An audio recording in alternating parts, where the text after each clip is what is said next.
Live. Everywhere. On netrootsradio.com.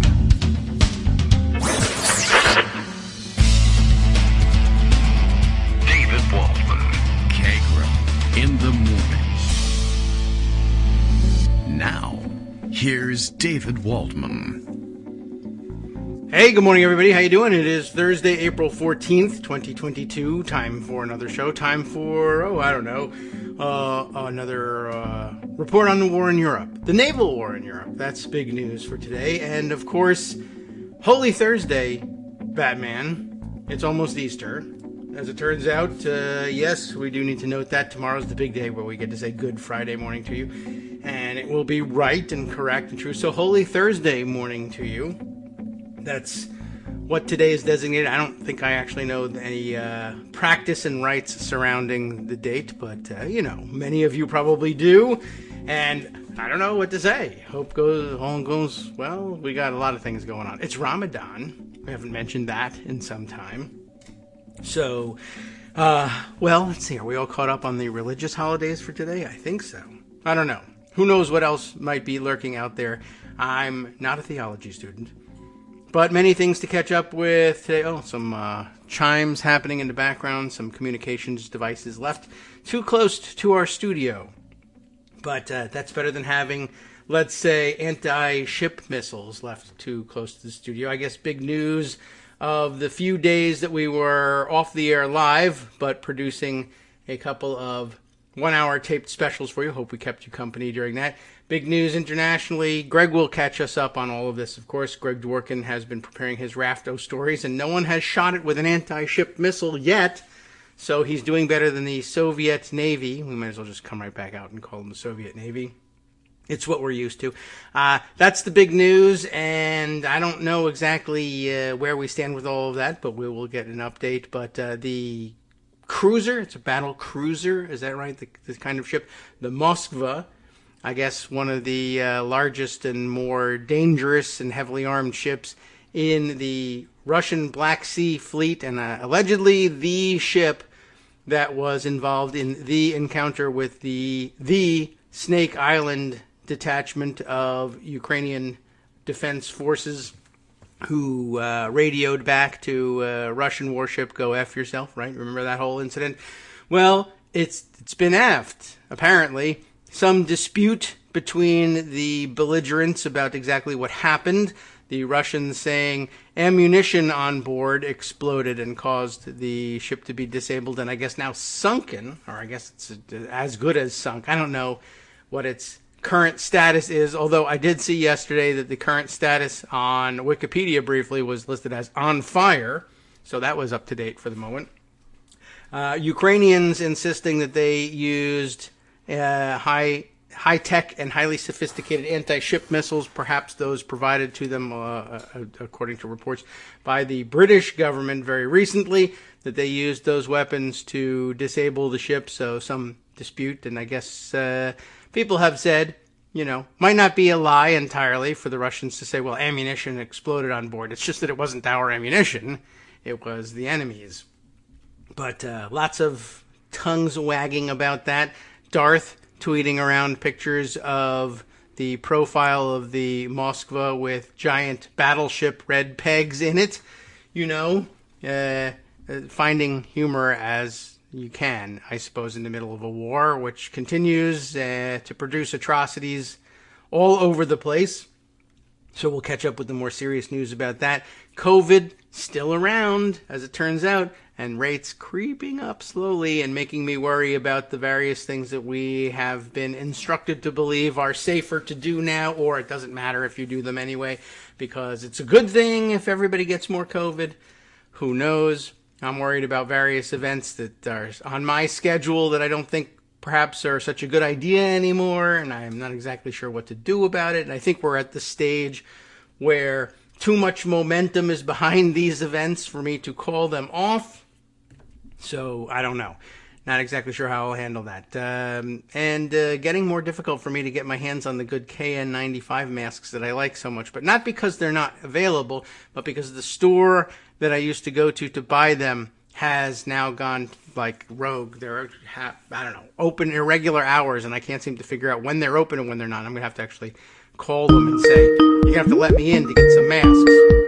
So my couple of days of campus visits are now over. There are more campus visits to come, of course, and I guess good news on the virus protection and KN95 mask front is that coming off of the campus of Virginia Tech, I can note for you, although hardly anybody was wearing any masks, masks were readily available at the entrance to the science buildings. This was very interesting and different from the other buildings. KN95s just available for the taking. No one was taking them, but the scientists inside knew that people should be taking them, and that's what really matters. All right, Greg Dworkin is here. As I said, the Rafto stories. I don't want to hold it up in any one place out of motion for any period of time because it's subject to attack, so I guess we should roll it out. Or row it out? I don't know what we do with. All right, good morning, Greg. How are you doing? We're doing just fine, thanks. Good. It's good to hear you back again. I'm sorry to have kept you off the air yesterday, but thank you for helping us engineer a impromptu live session on Monday. That was fun. Yeah. You know, and it's good to be old and forget things. Right, especially if it works out so well. Oh, I forgot you weren't doing a show, so I sent you all this interesting stuff, and it really was interesting. And, thanks to Justice and all the people on the West Coast who had to get up at 5 o'clock in the morning and quickly throw everything together.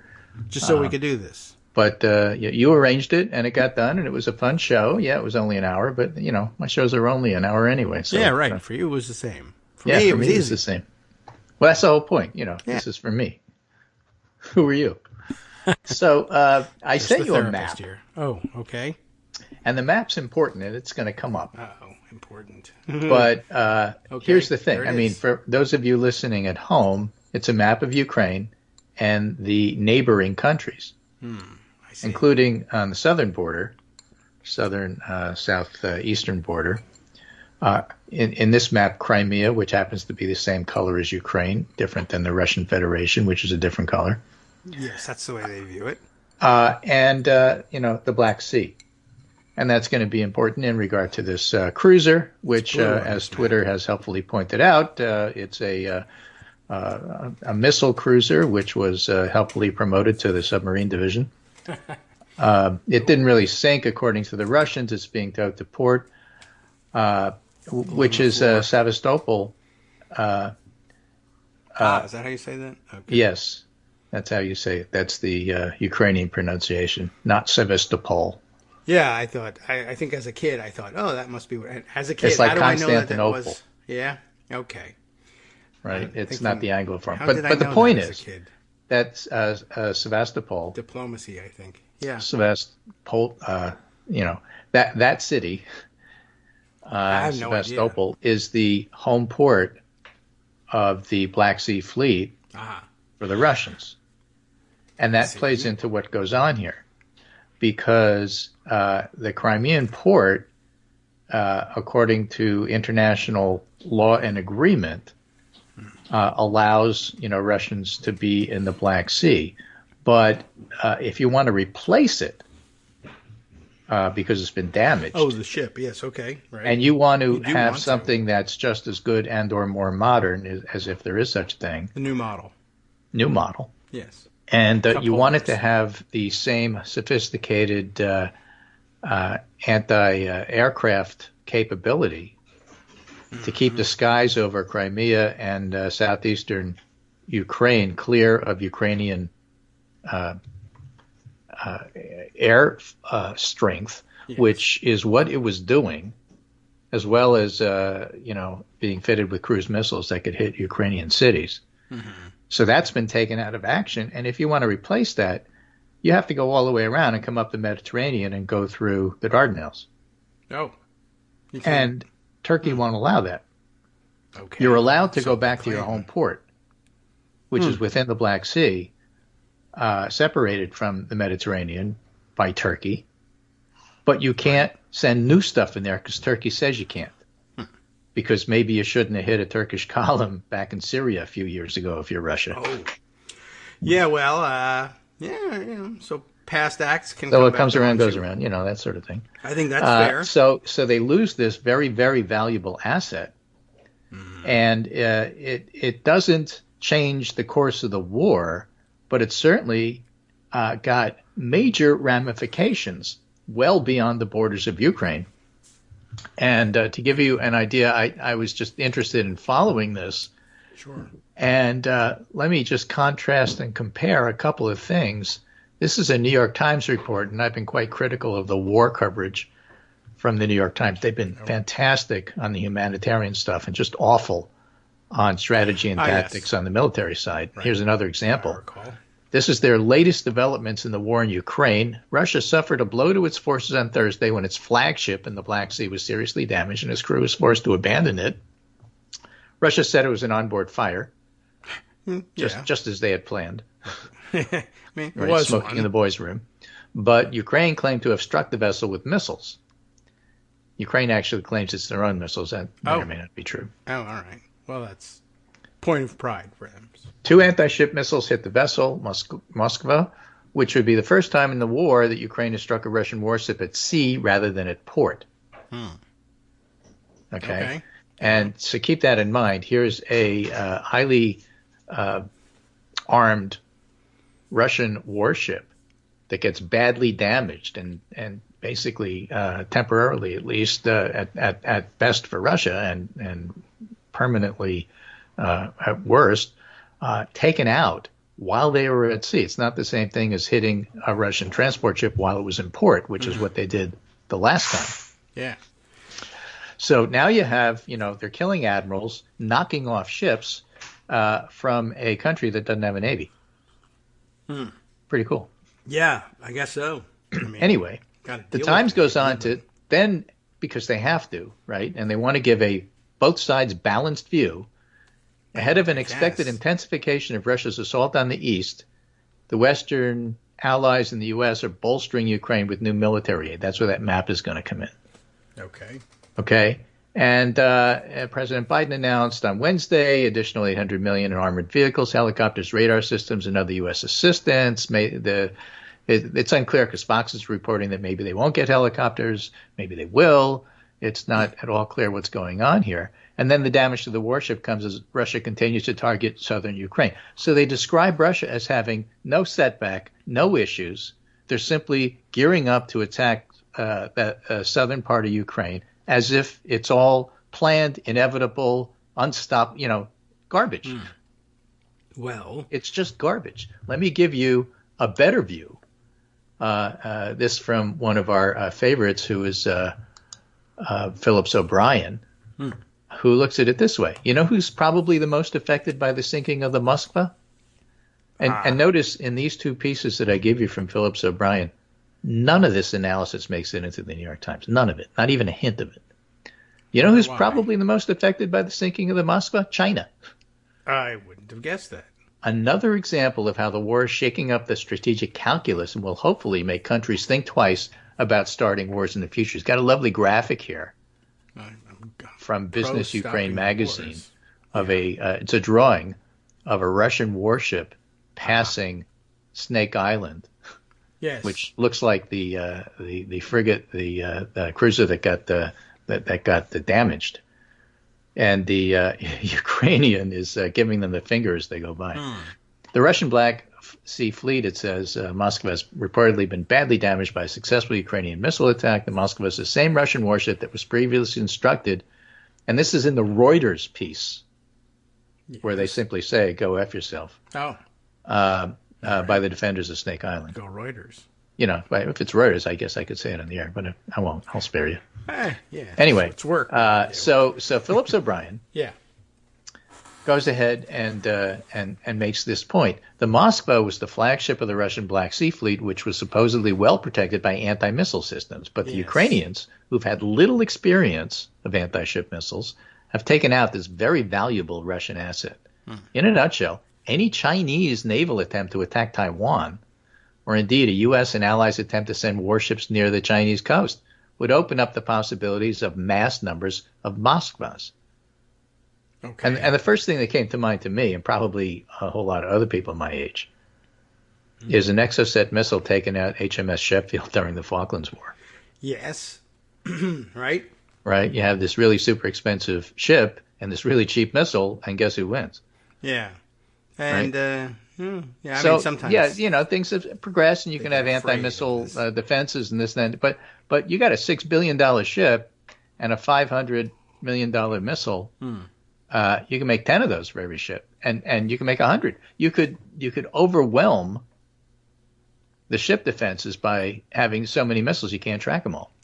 It's the tank defense. 10 right? Anti-tank missiles for every tank, and they're cheaper. Yeah, and so he makes the same point about the tanks. Yeah, it's the same thing. These fleets will probably operate their anti-missile systems better than the Russians, that is to say, the Chinese and the U.S.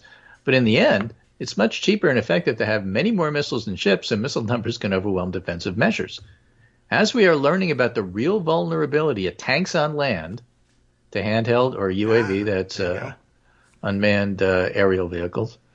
Oh, yeah. That is to say, the drones from Turkey. So there's another Turkey, middle finger to Russia. So we are learning about how easy it is to take out a major warship. A terrible but perhaps a necessary lesson to restrict warlike choices going forward. By the way, both China and Taiwan are mass-producing anti-ship missiles. Yes. Ships approaching their coasts in war stand the chance of being targeted by many more missiles they could possibly defend against. That's our side, that's their side. So War Games was right. The best way to win is not to play. Yeah.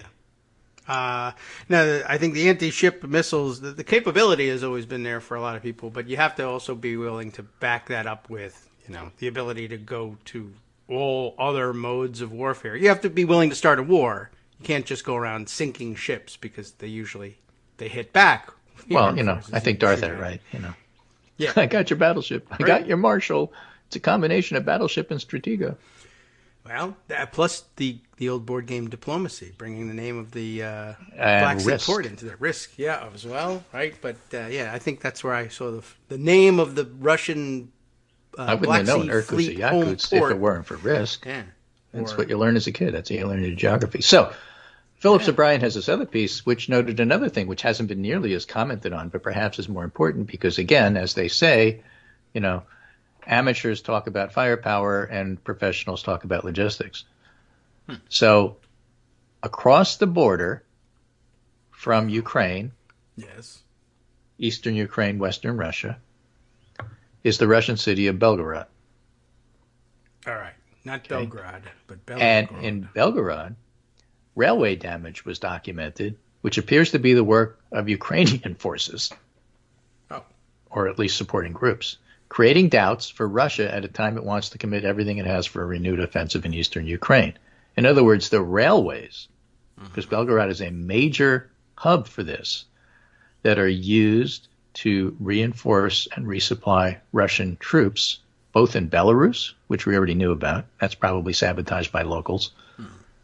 And here are being disrupted. So none of that gets into the Times. It's like, well, Russia's just preparing, as if it's easy, as if nothing is going on, as if they don't have to repair the tracks every 2 days. Yes. It's not that simple. And so that's why I'm saying that it's really slanted in terms of, Russia has no issues, but Ukraine does. Well, they both have issues. Right? Yes. And so Phillips O'Brien points this out. More logistics attacks inside Russia by Ukrainian forces. Here's a railway bridge between Belgorod at the Ukraine border near Kharkiv that definitely looks intentionally damaged. Exactly the targets Ukraine should be prioritizing, and it'll further hamper a Donbas built up by Russia. That's the kind of thing that should be in the New York Times and isn't. Here are even more pictures that make it look intentional. More logistics. This report is actually good news for Ukraine. A large military column spotted heading to Donbas. CNN geolocated a video showing a group of Russian military vehicles near Russia's Mativ Kurgan, a settlement in the Rostov region. The vehicles were seen facing northwest in the direction of the Donbas. The point that he's making is a column of heavy vehicles on a really narrow country road, probably all muddy. Remember, outside of Moscow, a lot of the Russian roads are not paved. The column of heavy vehicles, which has been geolocated to Mativ Kurgan, is about 10 kilometers inside Russia. In this particular case, it is a paved road, but it's a really narrow one. So O'Brien says this means they're using road and not rail still in Russia. And that's good for Ukraine because road means slower, less efficient buildup, longer fuel lines, and as our friend Trent Tedesco would tell you, that also means a lot more wear and tear on the tires and the trucks. Right, true. By the way, these vehicles have tires, says O'Brien. Yes, that doesn't make them light vehicles. They're a combination of large military trucks and fighting vehicles. They'd ideally be transferred by rail as close to the fighting as possible. And he doesn't say, but the point there is because you don't want them breaking down on the way. Yeah. Because you'll lose a lot of your assets. That's true. I mean, lower wear and tear. And go through a lot of your petrol.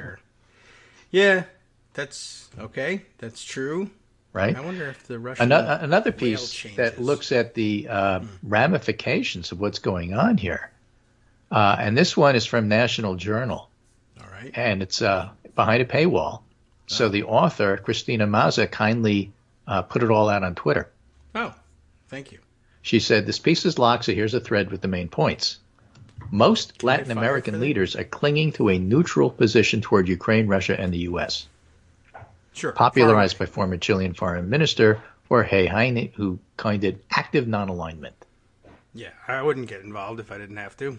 In the days leading up to the invasion of Ukraine, Putin met personally with leaders from Argentina and Brazil, but even in countries with some vocal support for Russia among the political classes, major internal divisions have become evident in recent weeks. In Brazil, Bolsonaro refused to condemn Putin, but Vice President Hamilton Mourão publicly split with Bolsonaro, applauding the Western support for Ukraine and declaring Brazil supports Ukraine's sovereignty. All right. In Mexico, President Andrés Manuel López Obrador released a video condemning the Russian invasion of Ukraine, but lawmakers from Mexico's ruling party formed a Mexico-Russia Friendship Committee and invited the Russian ambassador to attend. Huh. In Bolivia, the fight between the politicians there for control of the party has led to a more ideologic part of the party and a more pragmatic part, which is evident in the rhetoric regarding the war in Ukraine.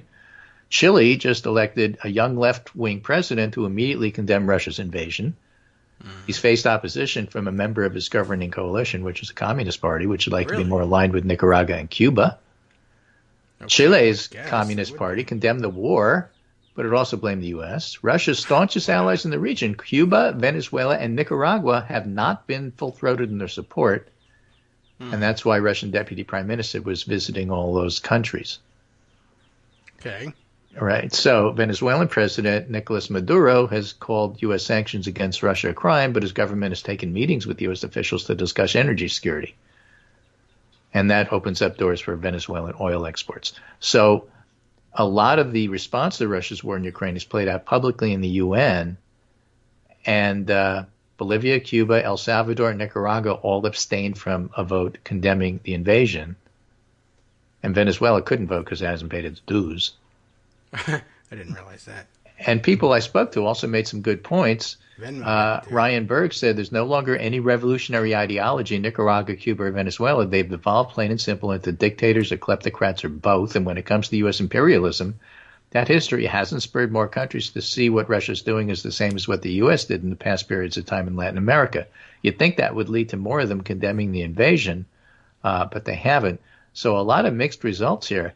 And it just goes along with the whole idea that things are just getting mixed up a little bit here. Susan Glasser says, look, Sweden and Finland's prime ministers have just held a joint press conference outlining plans to join NATO. That was the other Twitter meme that was going around yesterday. Nice. You think you had a bad day at work?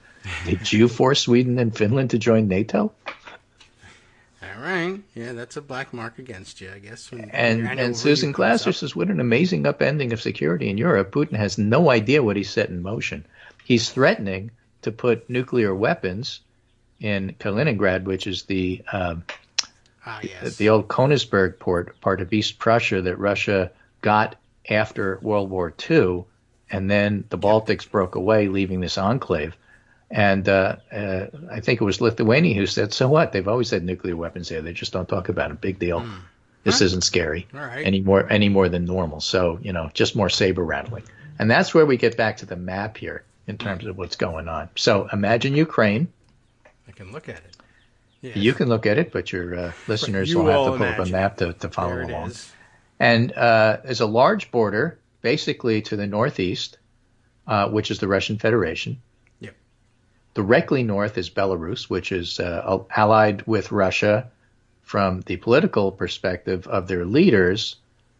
And the people of Belarus hate their leader, and they're welcome, not only welcome to welcoming the idea of sabotaging what's going on in terms of the rails and such, but there are Belarus soldiers fighting on the side of Ukraine, in Ukraine right now. Oh, all right. So that's the north. I knew that. Right? But Belarus will supply the Russians. It's not going to supply Ukrainians other than with their feet and going there directly. But they're certainly going to impede and interfere in ways Russia doesn't want, and they've already done that.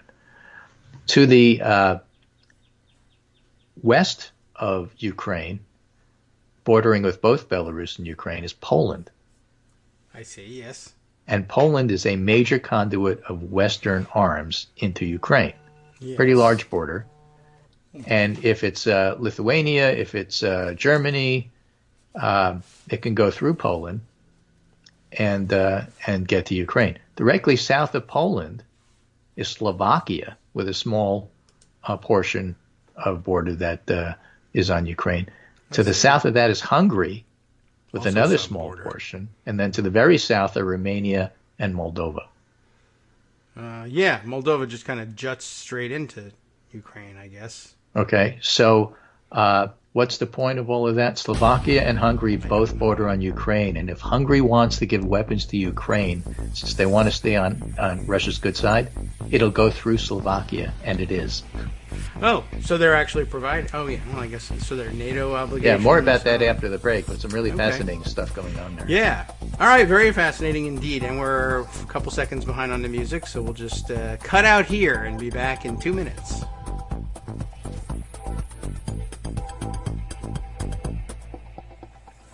Hi, it's me, David Waldman, the same guy who was just talking to you a second ago. Our Patreon subscription drive is still going strong, with over 175 monthly donors who help keep us on the air. If we've helped keep you going during the pandemic, why not return the favor and help us keep going so we can all be together for the next disaster? Patreon.com, Patreon.com, makes it easy to make secure, recurring monthly contributions to support our show.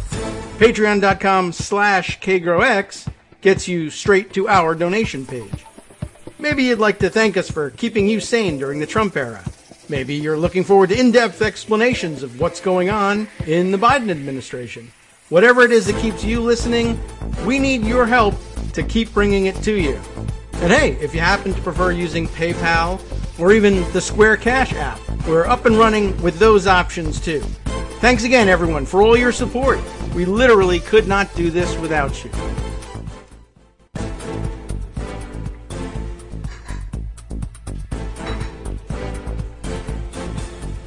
All right, welcome back now to the Kagro in the Morning Show here on Netroots Radio.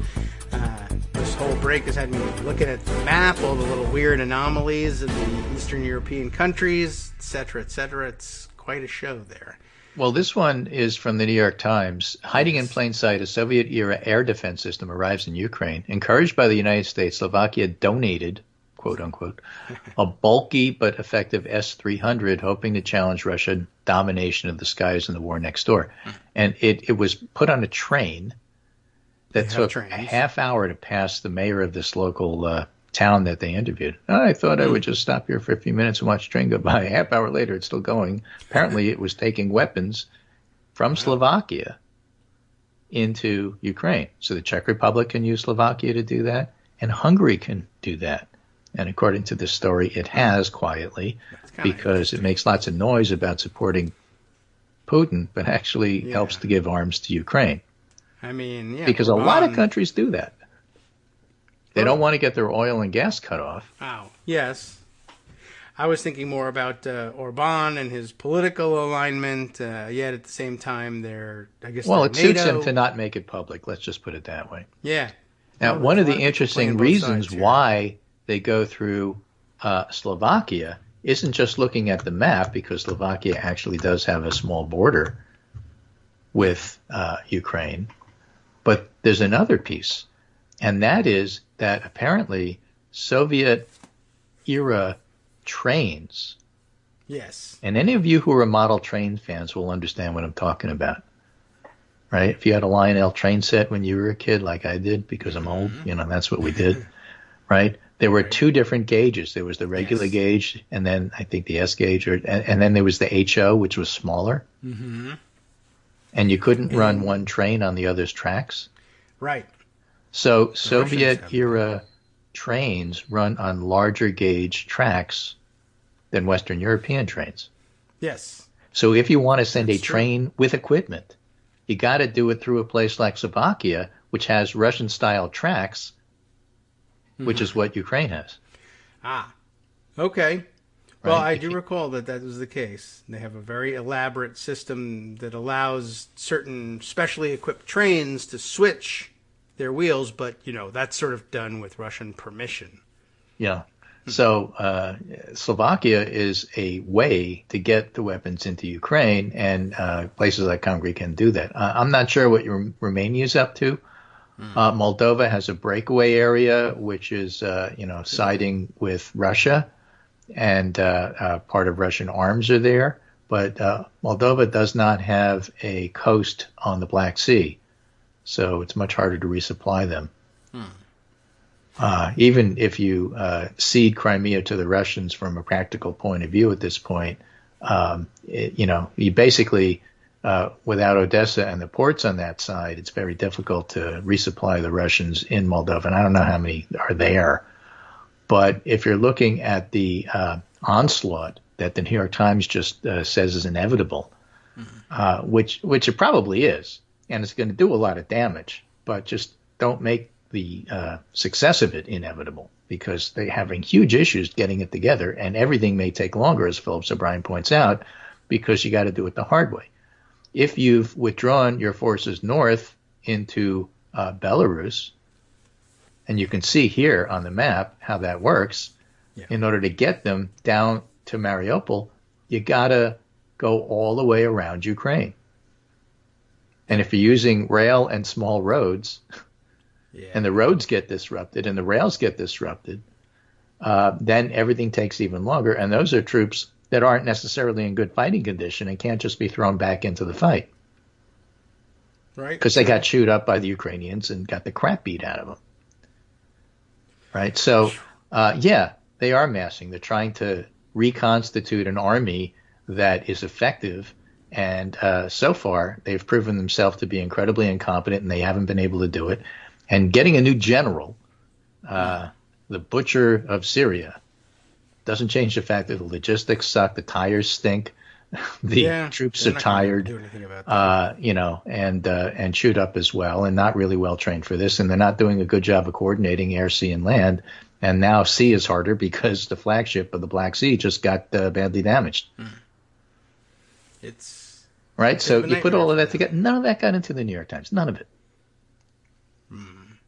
But maybe you want to put peas in your guacamole, or you don't think $500,000 a year in salary is very much. Or you can write another editorial op-ed, about how woke people are not allowing me to speak, I say from my platform in the New York Times. Right. That's true. True, too. Okay.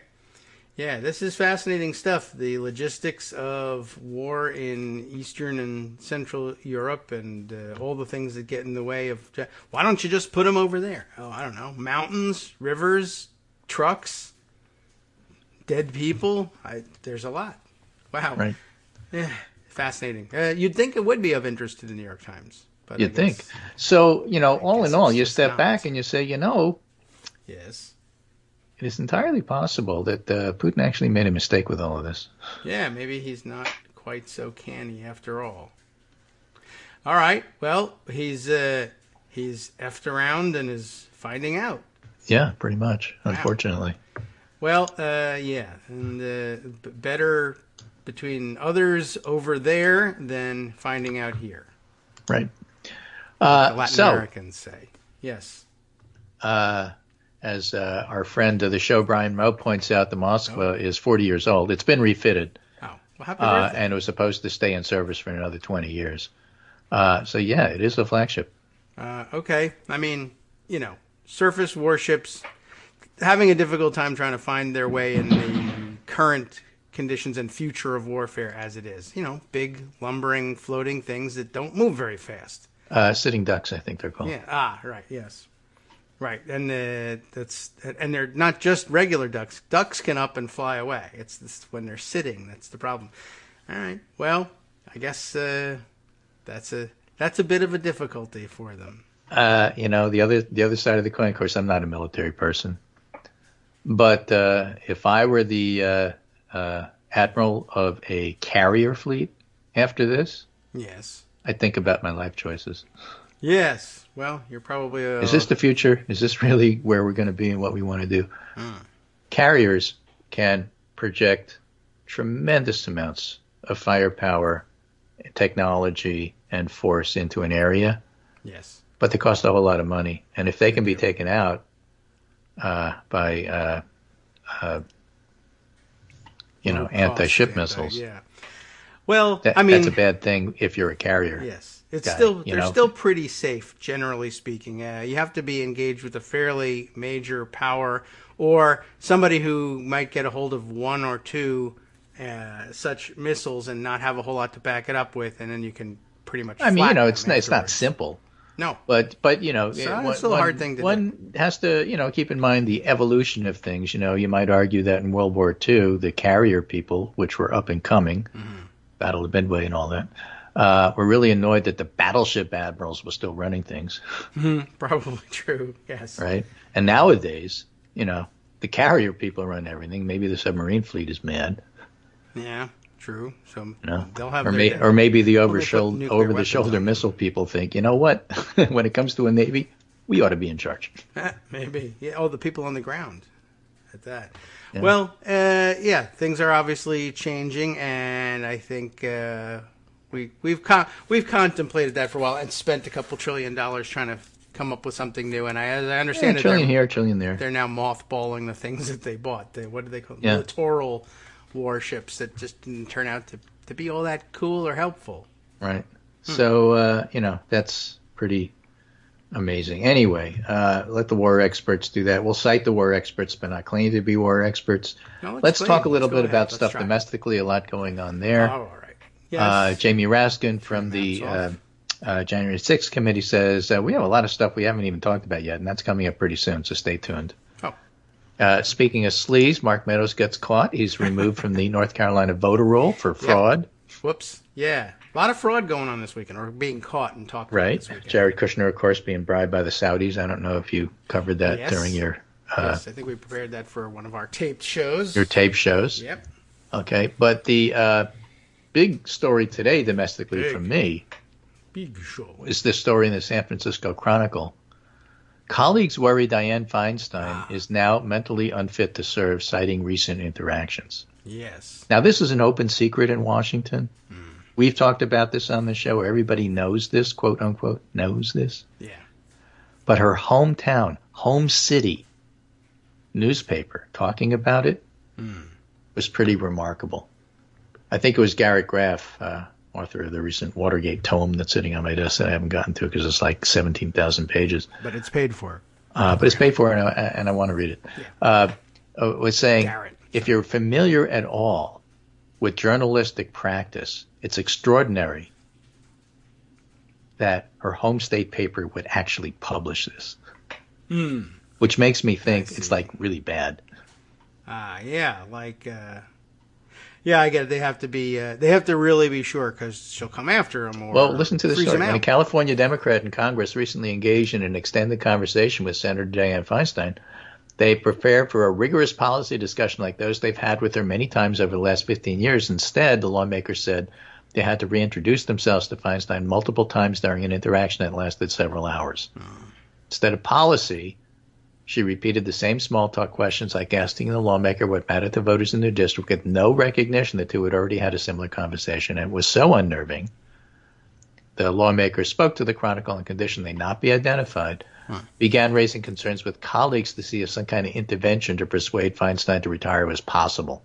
Her term runs through the end of 2024. The conversation occurred several weeks before the death of her husband in February. Oh.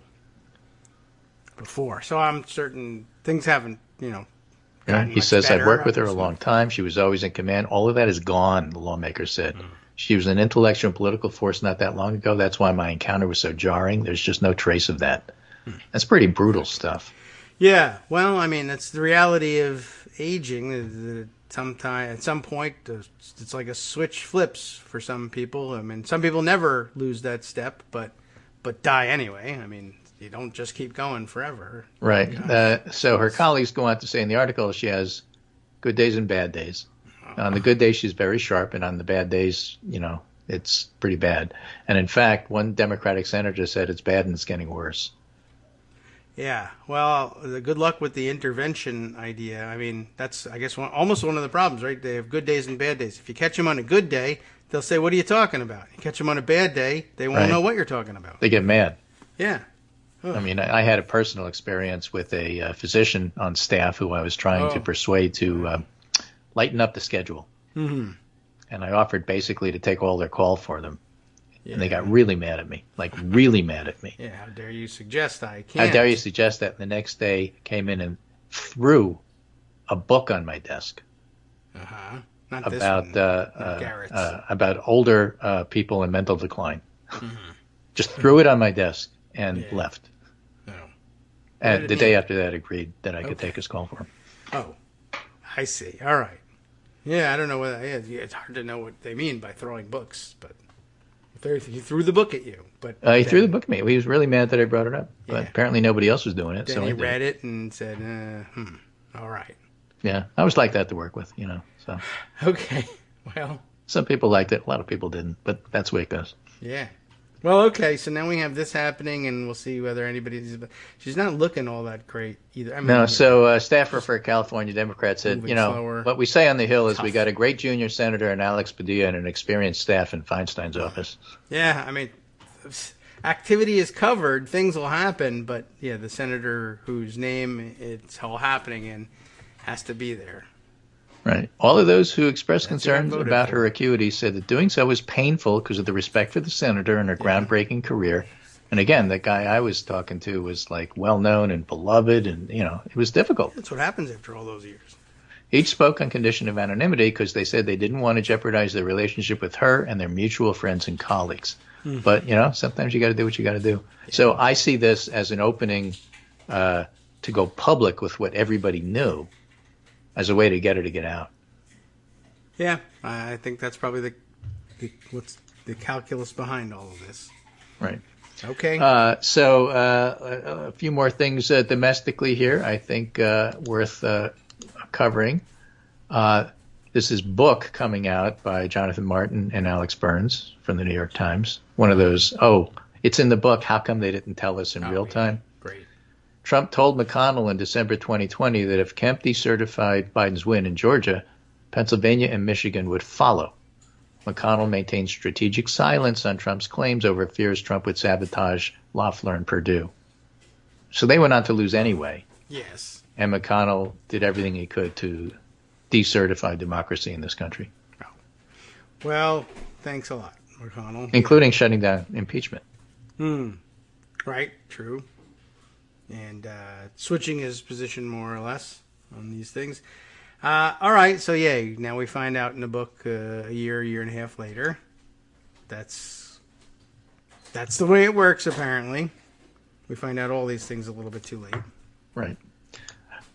So let's see. Russia, it was breaking yesterday. Russia imposes sanctions on 398 members of the U.S. House of Representatives. Congratulations. But as Rachel Vinman asks, yes, but will they still make campaign contributions? Yeah, but and was Dana Rohraback one of them? Okay, that's a good question. And the question for 538 is why 398? Yeah. How'd they pick that? I guess the other guys are still on good terms with them. I don't know. No sanctions against Matt Gaetz. No sanctions against Marjorie Taylor Greene. Okay. Well, it's a good round number in Cyrillic. Right. The Daily Beast, David Rothkopf, having an international eye, but trying to mix it a little with domestic politics, says Emmanuel Macron and Joe Biden have the same problem, getting the left to vote. Democrats looking ahead to November will be watching the French race closely over the next 2 weeks to see if a centrist can fend off a surging right-wing challenge. Macron finished first among all candidates in last Sunday's election. He won 28% of the vote. In second place, Marine Le Pen, who earned just over 23%. The third place finisher representing the French left, Jean-Luc Mélenchon. Mm-hmm. I always want to cross it out and put Picard there, but no, that wasn't him. 22% of the vote. Mélenchon immediately urged his supporters not to vote for Le Pen, but withheld his explicit support for Macron, who's been criticized by those both on left and right as a president for the rich.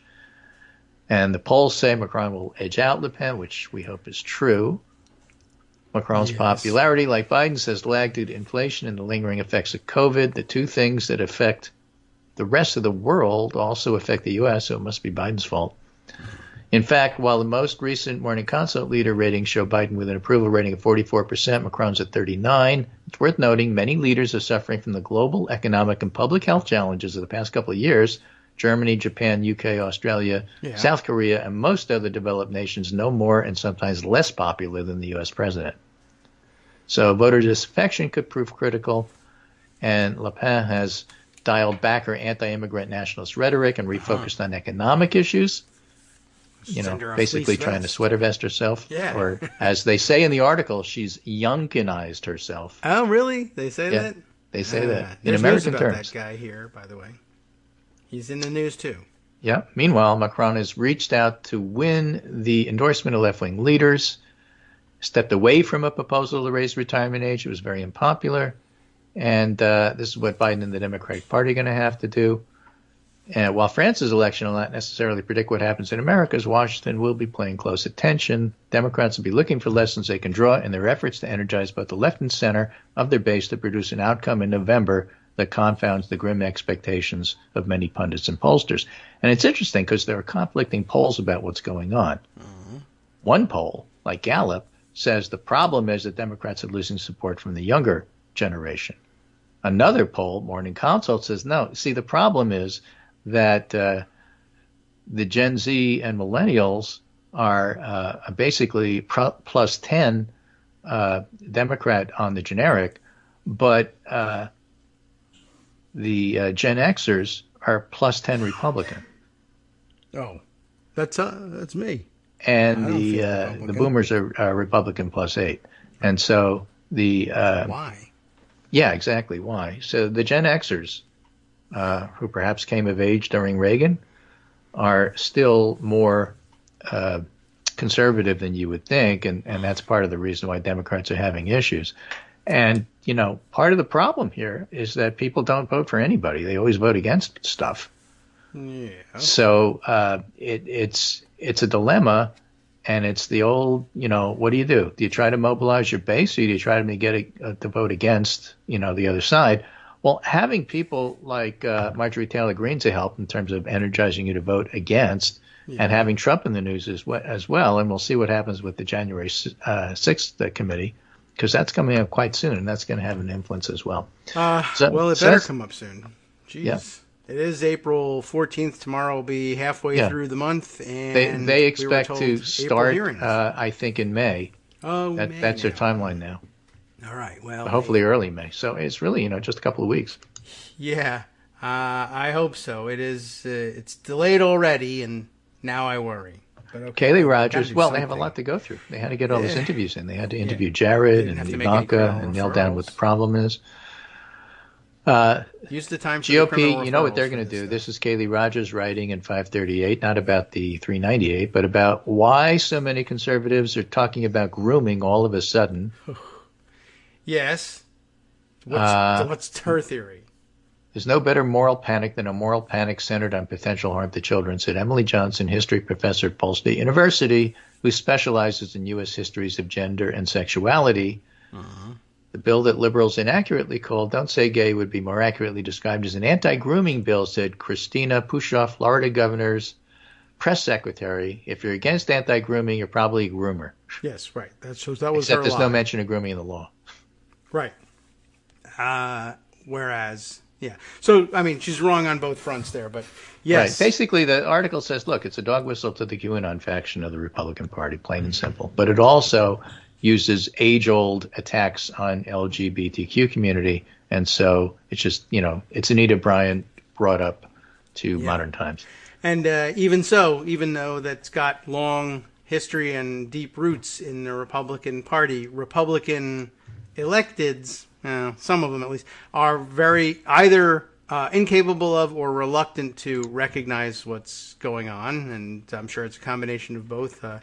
But I did see video circulating yesterday of Senator Grassley, at one of his, I guess, town hall meetings, being asked directly, what about this stuff? And hey, what about the grooming? And what about what's going on in Ukraine? And Putin is fighting against neo-Nazis in Ukraine. And also Ukrainians are grooming, et cetera, et cetera. Just sort of every bit of mishmash of all these theories.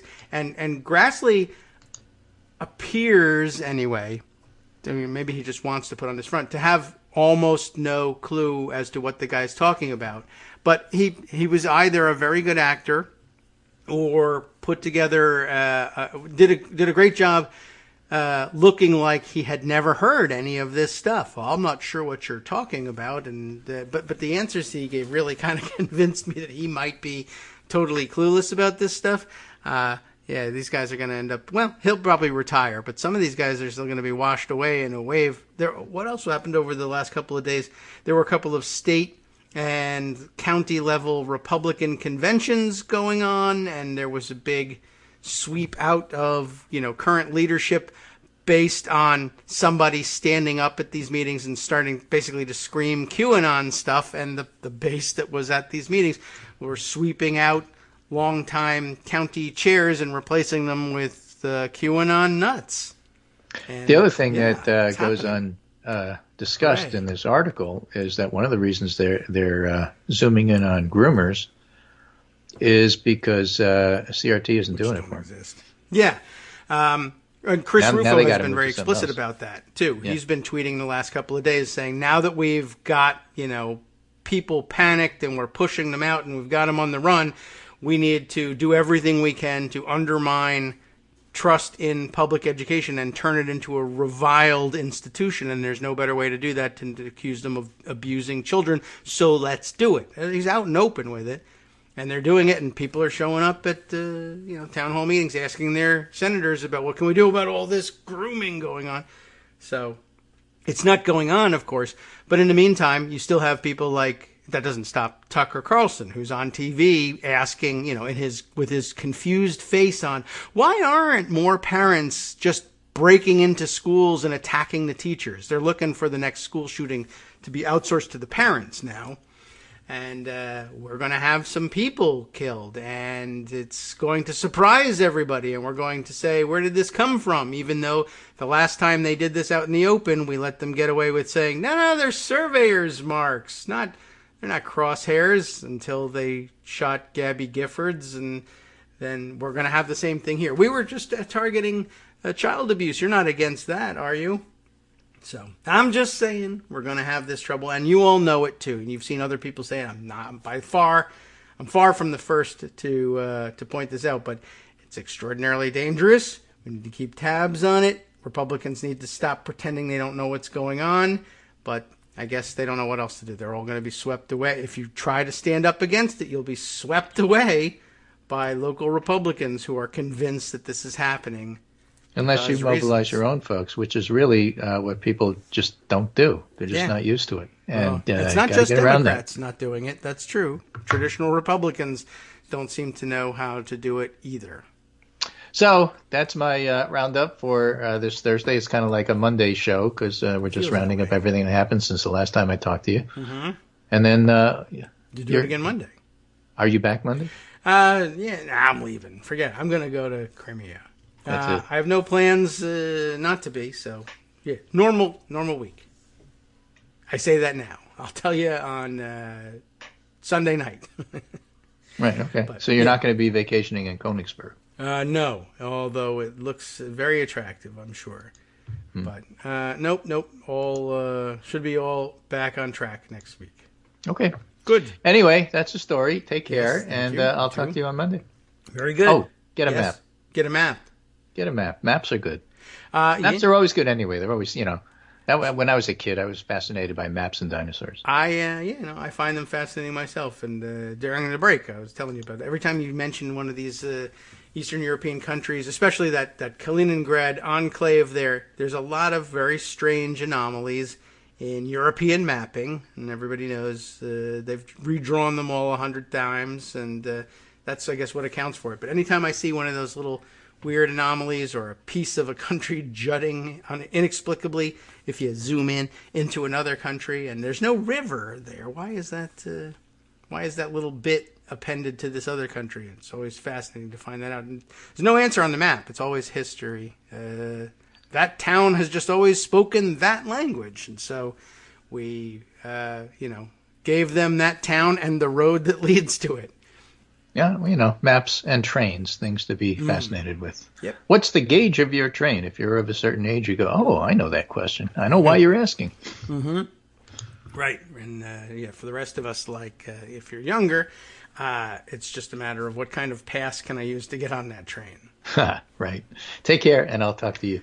Very good. Okay, we'll do, and we'll have plenty more to collect after the next weekend. I've been on some of those trains, too. I took a train to Moscow from Berlin back in the late 80s, and so I have experienced that weirdness of the changing of the gauges. And as I recall, we went through Poland, and then at a station along the border there, we can look at this map again, but a station along the border, they stopped and they had everybody get off the train.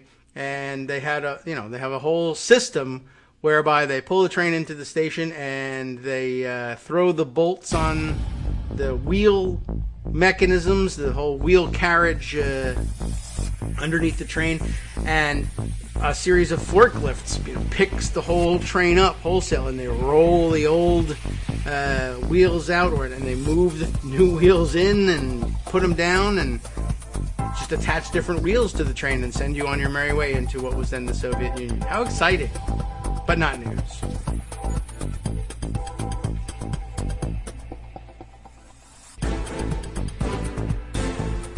Welcome back now to the Kagro in the Morning Show here on Netroots Radio. Let's see if we can catch up with a couple of the other items on the agenda. Lots in pocket. I mentioned Glenn Youngkin back in the news these days, and of course it's true, and it's slowly revealing himself, peeling off the fleece vest and showing the Trumpist underneath on several fronts.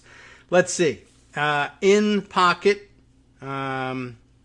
there's one aspect of the story, and then elsewhere, I don't know if I put away all the rest of the things. They felt like localized stories, but they are in fact very important Youngkin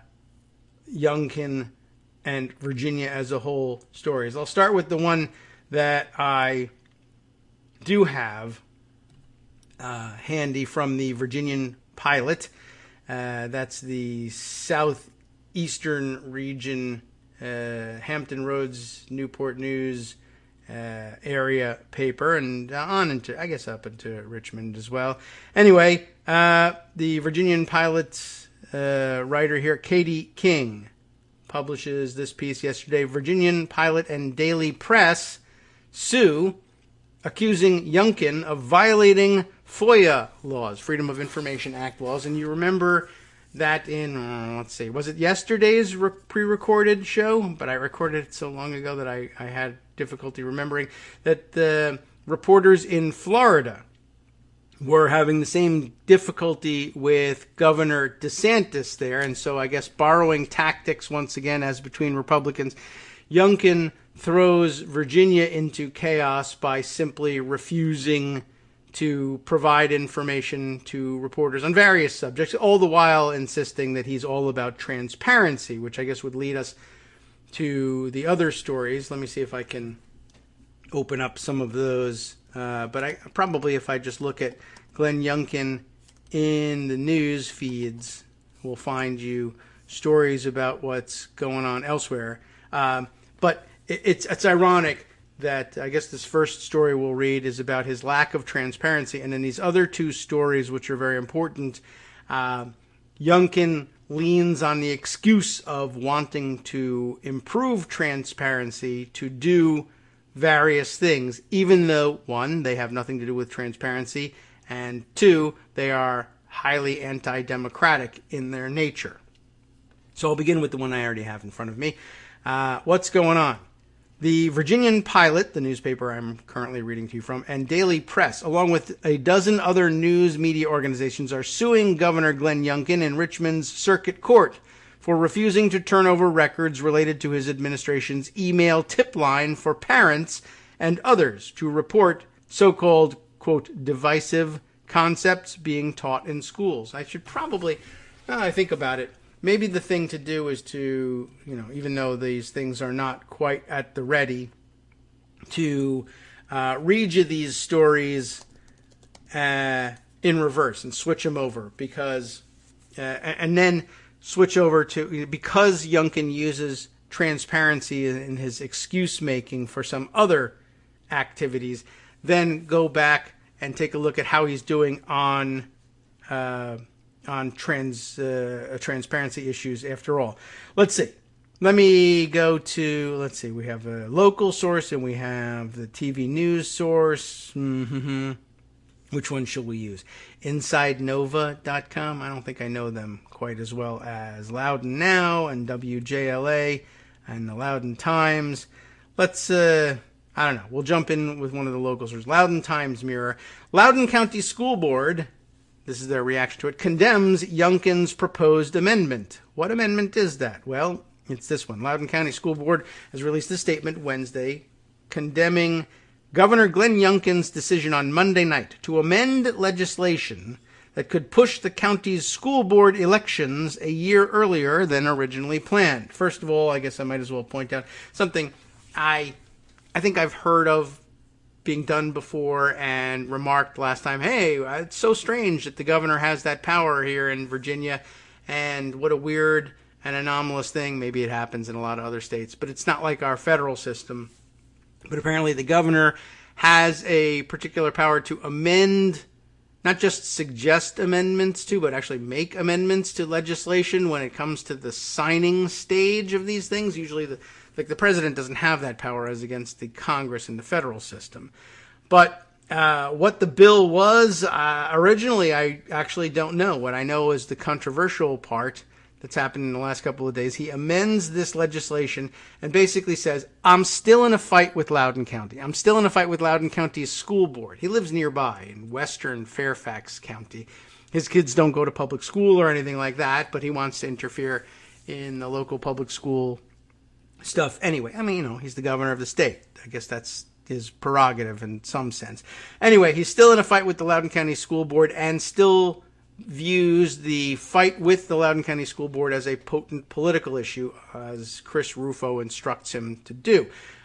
You'll recall that basically they conflated all the fights all at once at the end of the 2021 campaign for governor and attempted to drive anger at the school board over everything. COVID response, mask mandates, remote schooling, but also CRT, and on top of that, of course, the localized issue of, well, what they turned into transgender issues growing out of the disappointment of many parents and anger of many parents and the response of school officials to a sexual assault that took place in one of the local high schools. And then the kid was, you remember this one, transferred to a different high school, and everybody said, how could you transfer him to another school? Well, that's actually what you're supposed to do with minors who are in legal trouble. You can't leave them in the school that they're in, but you also can't deny them their education, so you move them to another school. But then you're just making the other school into, the kids in the other school become victims of this kid. Well, that's why they put an ankle monitor on him. But he's victimized people there anyway. Yeah, and then they quickly caught him and, did what they could to defuse the situation and thankfully prevented the assault because he was wearing an ankle monitor. But no one wants to discuss all of that. They want to discuss the fact that, there's a kid who's very troubled and he's, causing problems in his various schools, whether his home school district or the one you put him in later on. But, never mind the facts of we spent a lot of time detailing all that. And then, of course, in the court proceedings afterwards, we find out that the girl who was attacked had an ongoing relationship with this kid. And although you're allowed to call a stop to things whenever you want to, it does complicate the situation. And, of course, the conflation of all the parents' fears into one giant, quivering mass of fear allowed things to get out of control. It was designed to pull things out of control. And it became, this was happening because they adopted a policy about transgender students and the use of bathrooms. But it happened before the policy was actually adopted. Well, you adopted the policy by hiding this incident so that you would be able to pass this policy. Maybe yes, maybe no. Anyway, ongoing fight with the Loudoun County School Board, which at the ballot box, Glenn Youngkin lost. By the way, remember, he was elected, of course, apparently, for some strange reason, we say he's the governor of Virginia, even though there were some really weird anomalies about the voting, but no one's alleging outright fraud. But in Loudoun County, which was such a focus for the rest of the state, really, for the southwestern part of the state, which overwhelmingly voted for Glenn Youngkin, they all had the name of Loudoun County on their lips, even if they didn't know where exactly Loudoun County was or what exactly had happened there. But Loudoun County itself remained blue, and pretty convincingly so. And, yes, people were pointing out, Joe Biden won even bigger in Loudoun County than Terry McAuliffe did. Yes, that's true, but then you were fighting off, the known quantity of Trump, and, there's every reason in the world to expect that there could be a difference between an off-year election for governor featuring a candidate who, one, on the Republican side was disguising himself, and two, the one on the Democratic side, we've already, he was a known quantity, but he wasn't beloved necessarily. And he certainly made various errors in his campaigning. But yeah, to come away with it and say, Glenn Youngkin made such inroads in Loudoun County with these issues, conflating these issues, I still dispute that that's really a huge factor. It was a double-digit loss for Youngkin in Loudoun. And as I've pointed out, the two school districts that were really the true focus, even right here, in Loudoun County, where people in Loudoun County know where Loudoun County is. People in southwestern Virginia, maybe not so much. They don't know exactly what's going on. But here at home, where people were faced with these issues all day long, Loudoun County was overwhelmingly for, if not for McAuliffe, then certainly against Youngkin. And the very school districts that were at the center of the controversy over the attacks likewise voted for McAuliffe and against Youngkin. It wasn't a huge margin there, certainly a close call, but a loss is a loss.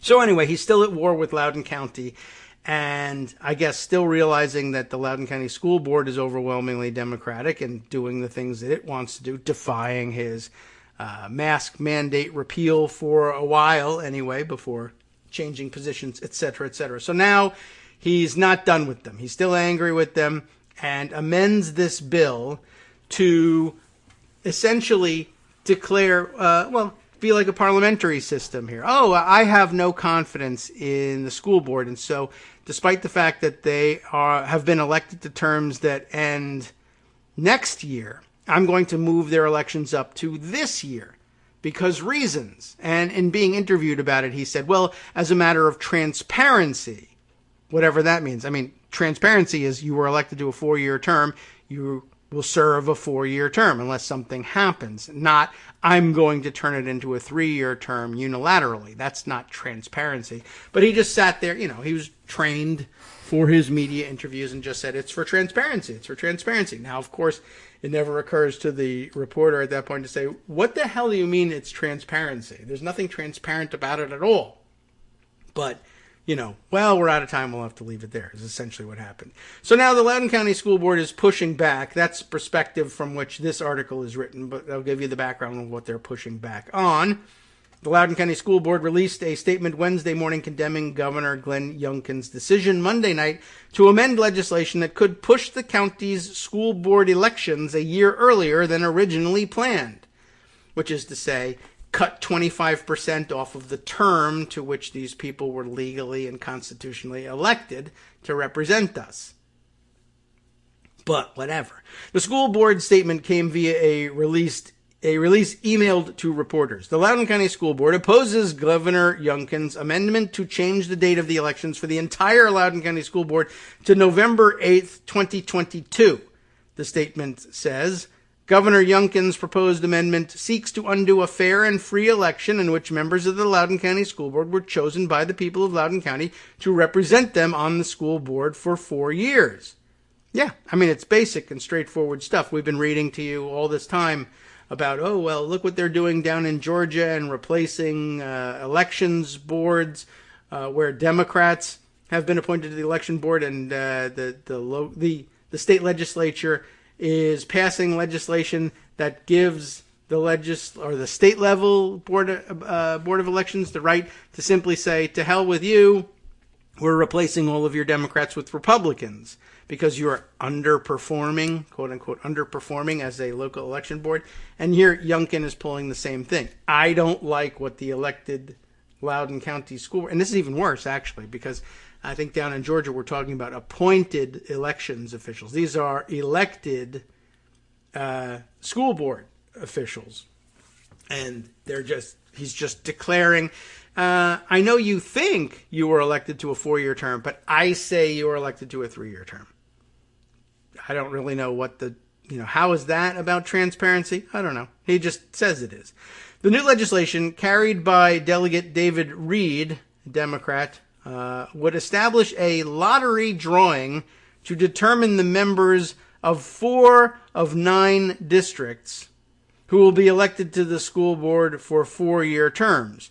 The remaining 5 districts would be elected every 2 years. So it's interesting. I don't know why they were doing this, but they were changing the structure of the school board such that, I don't know why exactly, how to explain it, but apparently some portion of the school board would be elected to 2-year terms and some to 4-year terms, and they would determine by lottery which ones would get the longer terms. But Youngkin's proposed amendment creates a need for a special election for all 9 school board seats this November for a term which will end in December 2023. So, okay, why? The board says, if passed, the proposed amendment would, in other words, there's going to be a special election to elect a bunch of people to 1-year terms. 9 members to 1-year terms. Chaos. Or as close to it as you can get with actual elections. The board says, if passed, the proposed amendment could allow for future attempts from the Commonwealth to subvert local elections, right? They're bypassing the idea of recall and just going straight to, I say we're going to have elections sooner than the 4 years. The proposed governor's amendment sets a precedent through which any governor, with the approval of the General Assembly, and that's the issue, I mean, you still have to get it through there, could shorten the legally defined terms of any elected public body, local public body, chosen by its citizens with whom they disagreed or simply disliked, the statement said. So one man ordering a recall election for local officials. No petitions, no nothing. Such amendments would negate the wishes of the people who elect their local representatives and force the people of Loudoun County to hold an unnecessary election on short notice, and would ultimately hinder the operations of the school board and school division in effectively serving its students, it said.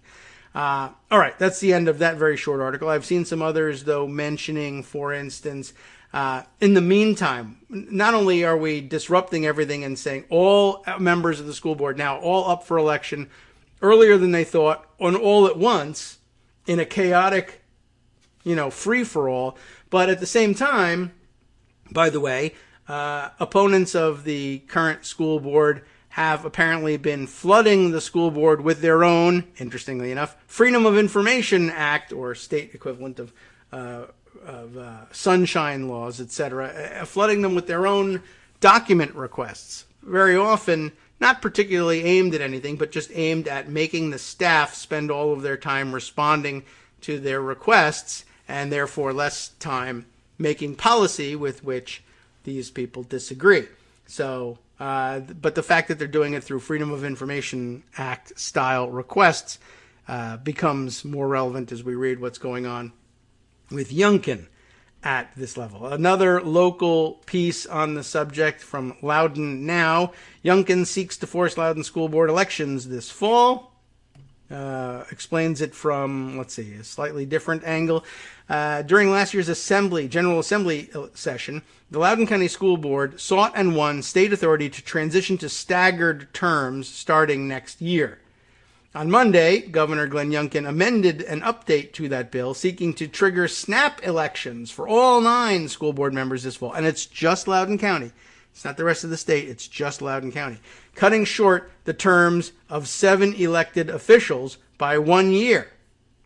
Youngkin's office declined a request for an interview about that action, at least according to this paper, Loudoun Now. He wouldn't talk to them. The amendment comes amid the Attorney General's office, this is another thing, an investigation into the school board's handling of that sexual assault scandal that occurred at 2 Ashburn high schools, and 2 members face removal petitions in circuit court. Spokeswoman Victoria La Civita declined to comment on the status of the investigation. I also read yesterday that the Attorney General will be impaneling a grand jury to further that investigation. The school board sought the transition to staggered terms to ensure continuity following the 2019 election when only 2 of 9 elected members had prior experience. That bill passed last year. This year, the House Bill 1138, largely a technical amendment to that legislation before Youngkin's amendment, passed the House of Delegates with a 100-0 vote and the Senate with a 39-0 to 1 abstention vote. In a statement on April 12th, Delegate David Reed, the bill's patron, called Youngkin's amendment another attempt by some Republicans to subvert our democracy and hold it hostage to a right-wing minority. Reed has not responded to an interview request. Under Virginia law, this amended bill would become law with a majority vote among members present in both houses. If 2/3 of members in both houses vote to oppose the amendment, the original bill becomes law. If neither action occurs, the original bill returns to the governor's desk. I think I have to think about that and straighten that out in my head. In Loudoun, a county which Youngkin lost in November by nearly 10 points, by which they mean more than 10 points, interestingly enough, because I think it was 11 points, but that's nearly 10. Local elected officials are speaking out against the amendment. 2 seats were already bound for the ballot this fall in special elections, as Andrew Hoyler from the Broad Run section and Tom Marshall of Leesburg were both appointed to their seats in 2021. Hoyler, who's running for election in the fall, shared his shock over Youngkin's action on Twitter. I was extremely surprised with the news this morning regarding forced elections for all school board seats this November, as opposed to just my seat and Mr. Marshall's seat. Despite my differences with each of my colleagues, I do not support Governor Youngkin's amendment, he wrote.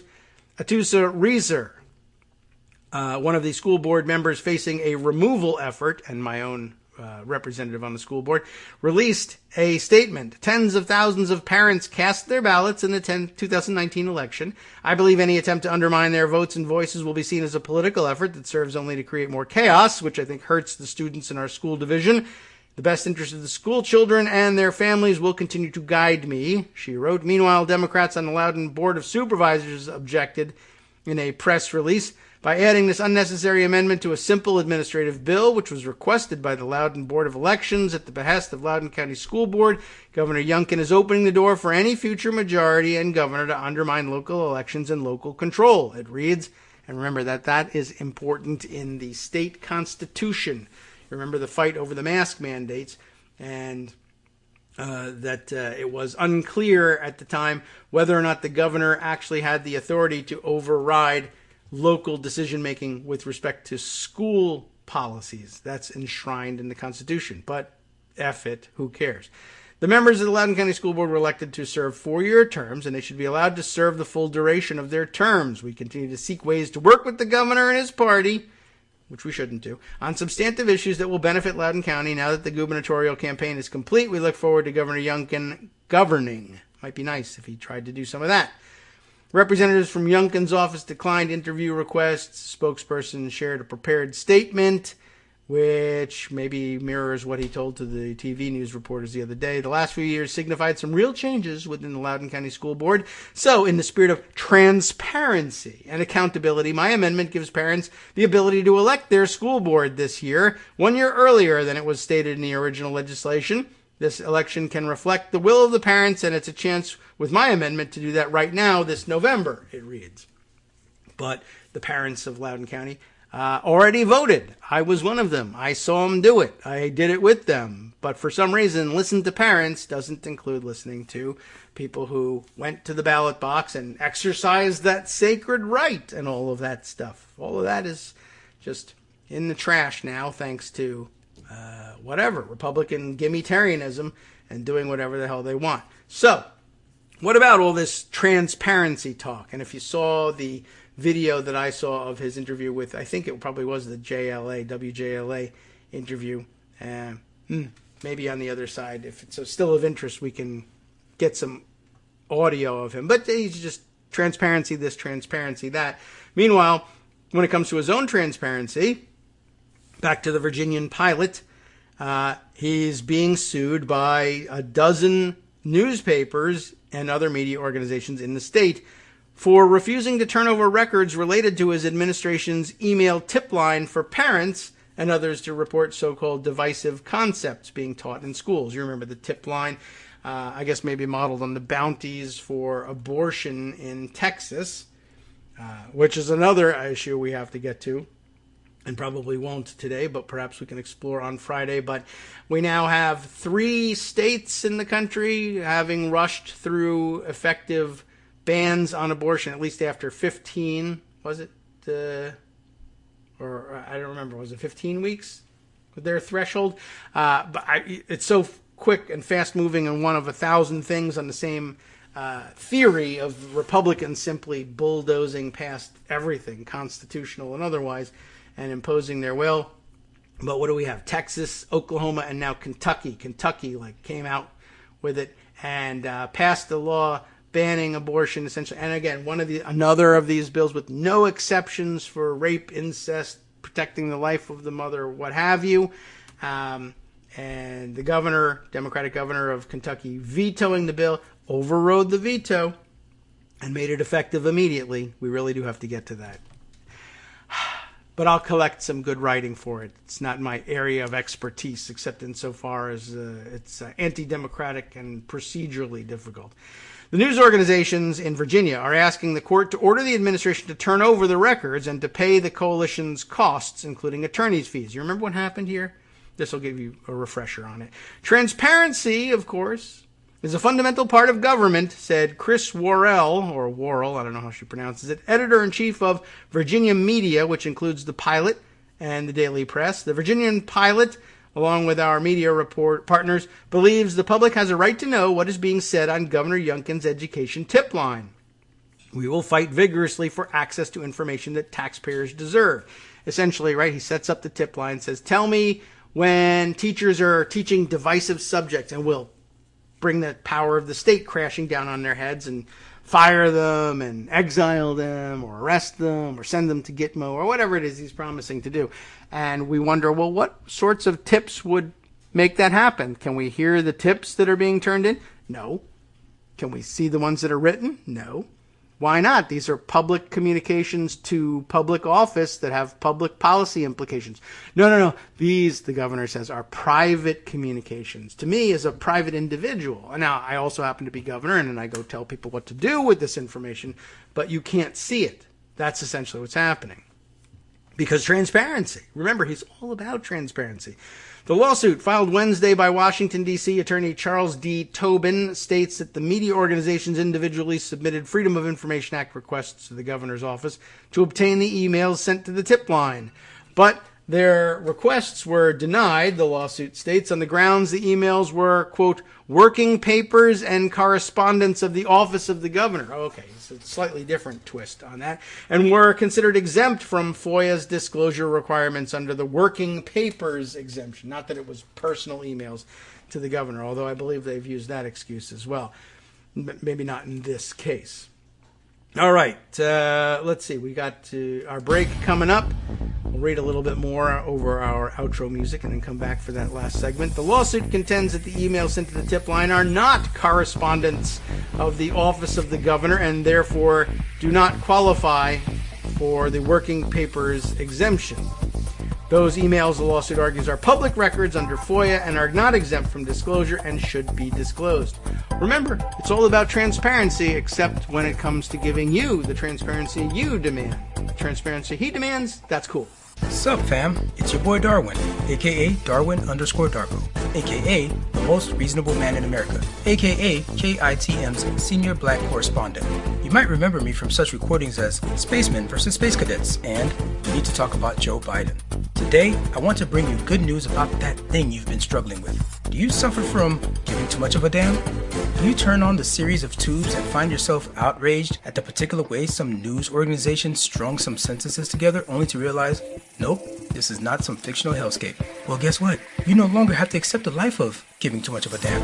You can do something about it, because even you, yes you, can be a show contributor. Now I know what you're thinking. Hey, Mr. Most Reasonable Man in America, I'm not some professional podcast talking guy. Don't worry about it. Do you have a smartphone or some other electronic recording device? Well, that's all you need. You too can have a segment where you can read us an important article and give us your take. Read one of your own original essays, or even just give us your commentary on something you'd like to share that's important to you. Fair warning though, side effects may include general punditry, having opinions and hot takes, getting stuff off your chest, and hearing your own voice. If your recording lasts longer than 5 to 7 minutes, please consult kagrox@gmail.com. That's KAGROX@gmail.com.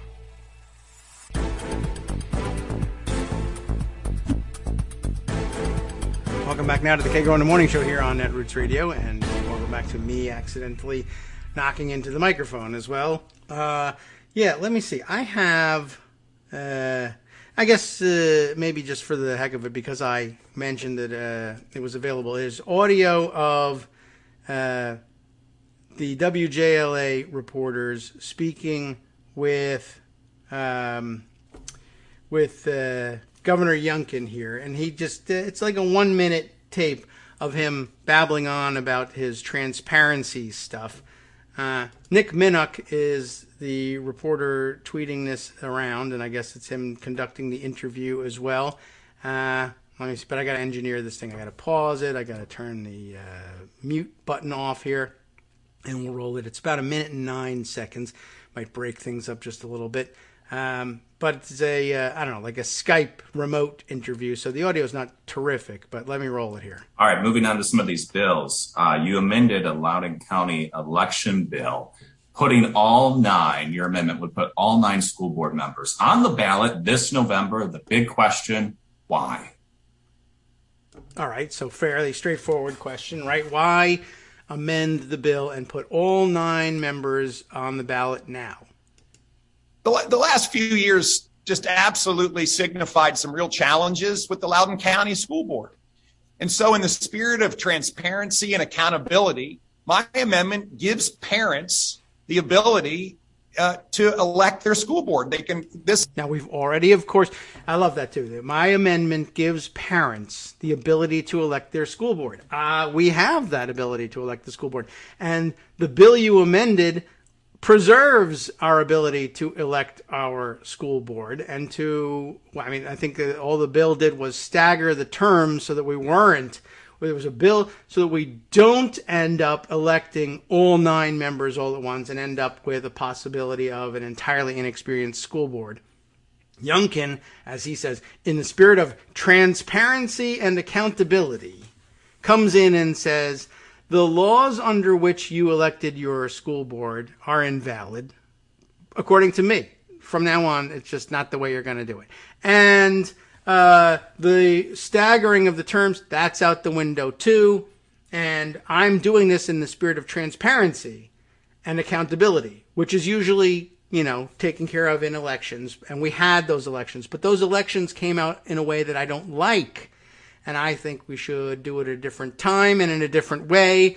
And I unilaterally impose that on you in the name of accountability and transparency. I mean, it's just, those are two buzzwords that he's told resonate with people. And if you say I'm doing, why did you just murder everyone in this cafeteria and poison their children? Well, there's just been this tremendous call for transparency and accountability in this country. And I think that this is the way to do it. It gives parents the right to elect their school board. Well, I don't understand. You murdered everyone in a cafeteria and poisoned their children. How does that give you? But no, we don't have the follow-up. Now, of course, in a situation that extreme, you might get follow-up. The reporter might say, I don't understand. Murdering everyone in the cafeteria, how do you mean? Well, but this is the equivalent of him saying, well, like I said, accountability and transparency. That's what, but it doesn't make any sense, sir. Accountability, transparency. That's basically all he does. I'll continue on here. This election can reflect the will of parents. Yeah, and sure. It's a chance with my amendment to do that right now this November. Now, of course, last November, we had the ability to do that, and we elected some members of the school board. And, by the way, we said no thank you to Glenn Youngkin, and, not necessarily like, yay, I can't wait to have Terry McAuliffe, but we certainly said no thanks to you. Don't want you, not interested in your policies. Didn't like that outcome. Now, in the name of transparency and accountability, you don't get the people you voted for and elected. You might just get somebody completely different. You have to vote all over again because last time you voted, I didn't like the way you did it. And there's a little bit of silence there. I don't know if you can hear silence, but I actually rolled it right after I stopped talking, and there's just this uncomfortable silence with Youngkin shifting in his seat and the reporter. I mean, it may have to do more with the delay of interviewing him via remote, in remote circumstances here. But I think that the reporter is probably like, what the hell are you talking about? Well, let's see. Let's see if they pick up the conversation again here. And I know a lot of them have their elections next year. This would speed up that election a full year, putting them on the ballot this November. Why now? Again, he's just asking the same question again. Why did you do this? They were on the ballot in a year from now. Why move them up? Why? Oh, and media cannot be played. I'm going to have to start this all over again for whatever reason. Loudoun County election bill. Jump out to here. Your amendment would put all 9 school board members on the ballot this November. The big question, why? No. The last few years just absolutely same place here. All right, we'll move up to here and see if we can roll it. Identified some real challenges with the Loudoun County School Board. And so in the spirit of transparency and accountability, my amendment gives parents the ability do it all over again. To elect their school board. This election can reflect the will of parents. And it's a chance with my amendment to do that right now this November. There's the uncomfortable silence. And I know a lot of them have their elections next year. This would speed up that election a full year, putting them on the ballot this November. Why now? Well, we've seen real challenges in Loudoun County. And I believe that parents deserve the right to reflect their will. And it's in the spirit of transparency and accountability. And there's no reason why we shouldn't do that this November and let Loudoun County parents choose who's on their school board. Which we did. So the full audio of the thing, essentially, just the reason I rolled it again was to make this point. The reporter says, why do you think that the school board should all be elected all at once and next year instead of at the end of their terms? Well, transparency and accountability. We've had these real problems, and I think parents should have the right to elect their school board. Okay, and instead of saying, but they already do, he says, yeah, but why now? Why move it up a year? Well, because I think we've had some real problems with the school board.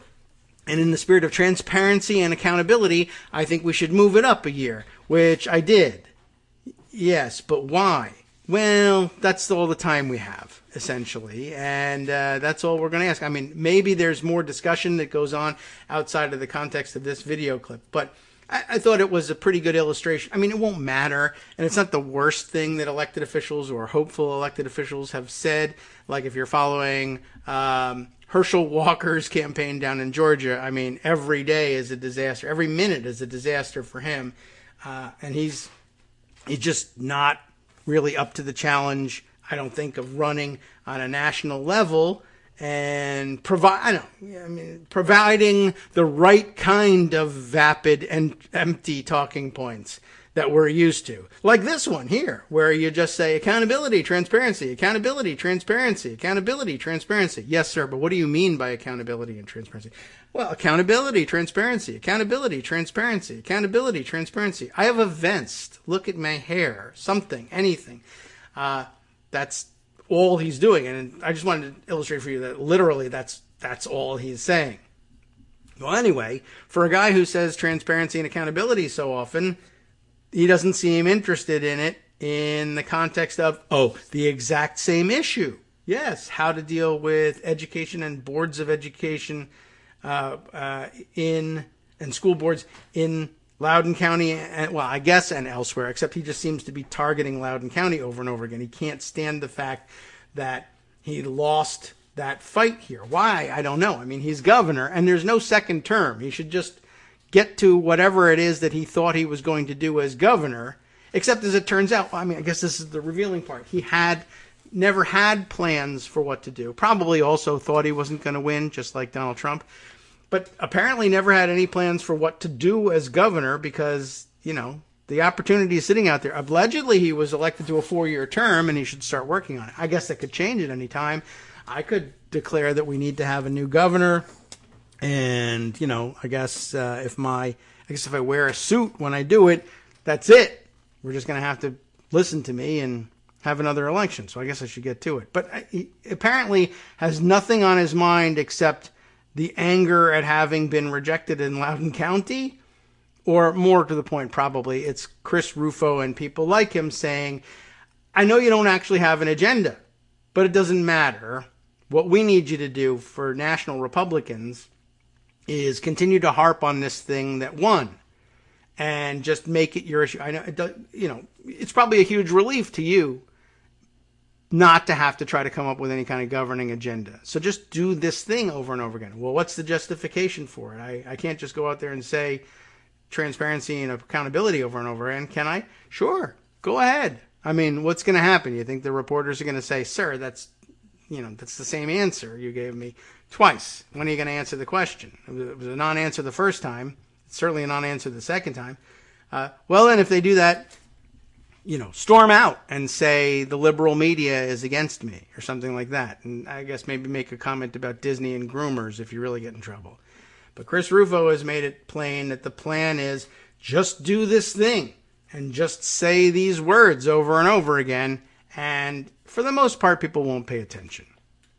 It won't matter that you're not giving a decent answer.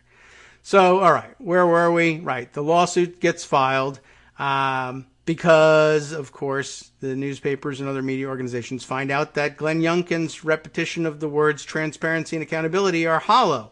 He means transparency in the sense that I don't like you and I'm going to throw you out of office, and accountability, same thing. What about his own transparency and accountability? Go F yourself. I'm a gimmitarian. It doesn't matter.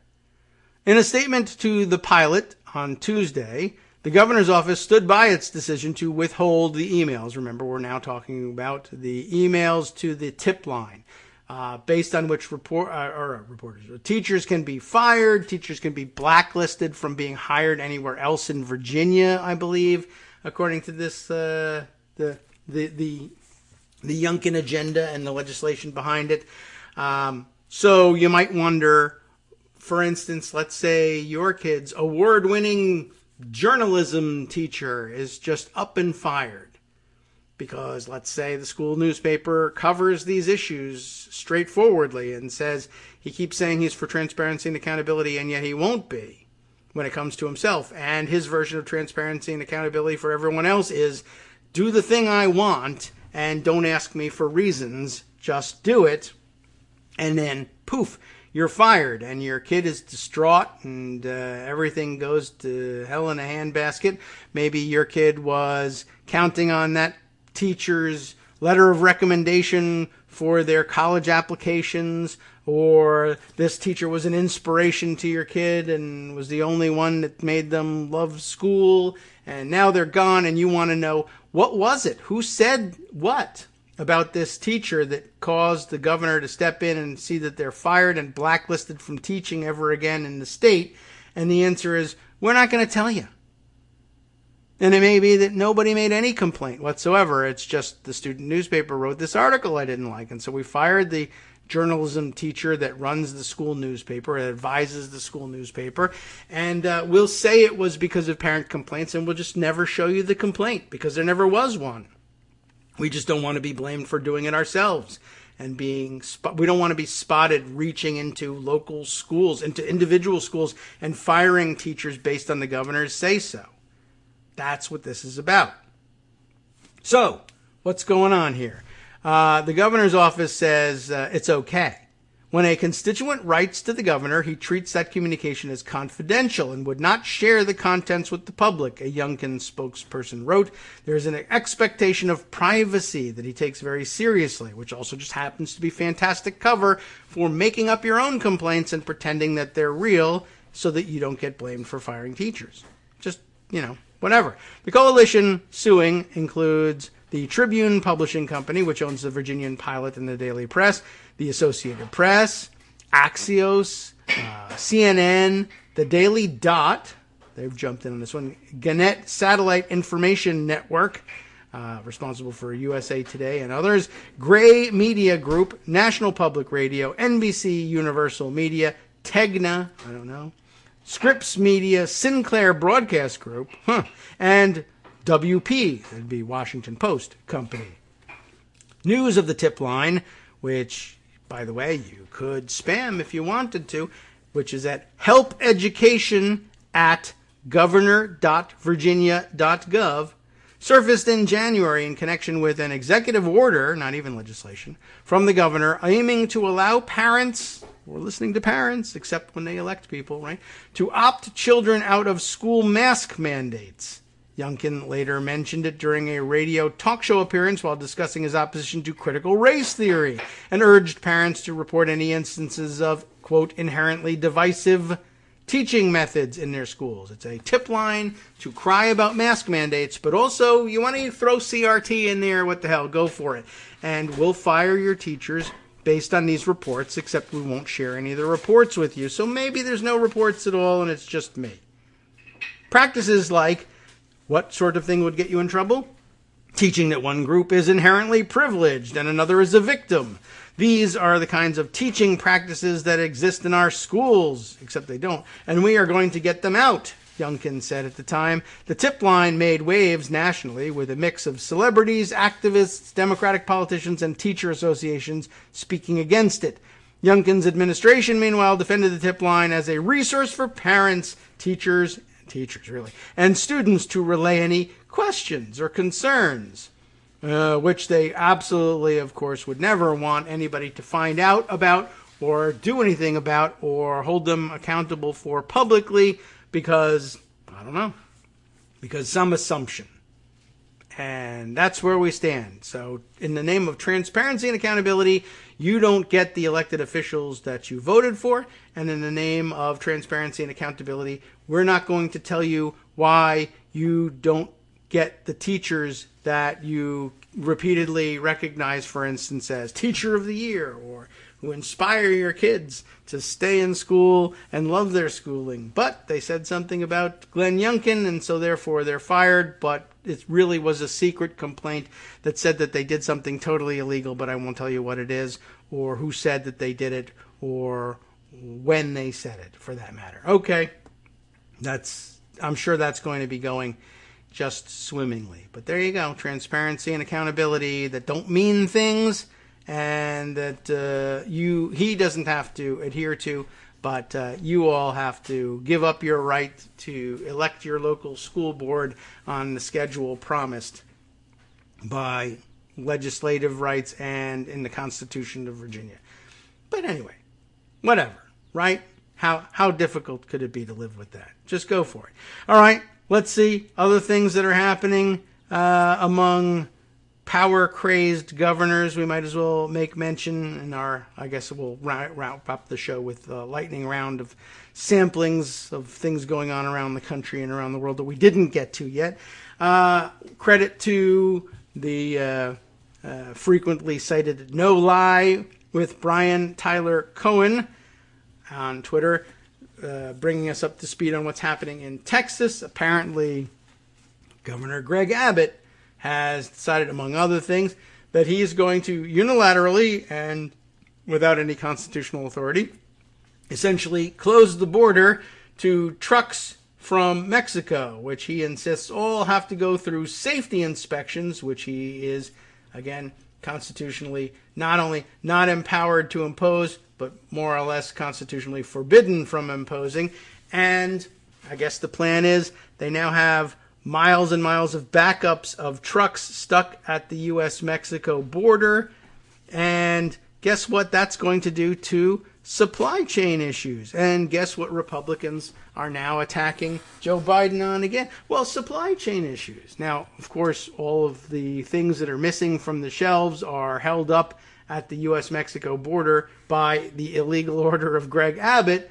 But the hope on the Republican side is that people will just blame Joe Biden for it, not the governor of Texas, who's illegally stopped every truck at the Mexican border. Because that would be outrageous. You know that can't happen. You can't just stop trucks at the border because you're the governor of Texas. It must be Joe Biden's fault. No governor of Texas could be depriving me of items on the Walmart shelf here in New Jersey or Virginia or California. That's too crazy to be contemplated. It must be Joe Biden and the deep state stealing all my jelly beans from me for Easter. That's so much more plausible. That's clearly what's going on here. Well, okay, so we'll be keeping an eye on that situation and discussing the legality/illegality of what's going on there. Let's see. What else have we to share with you today? A procedural issue that might be of some interest we'll share perhaps tomorrow.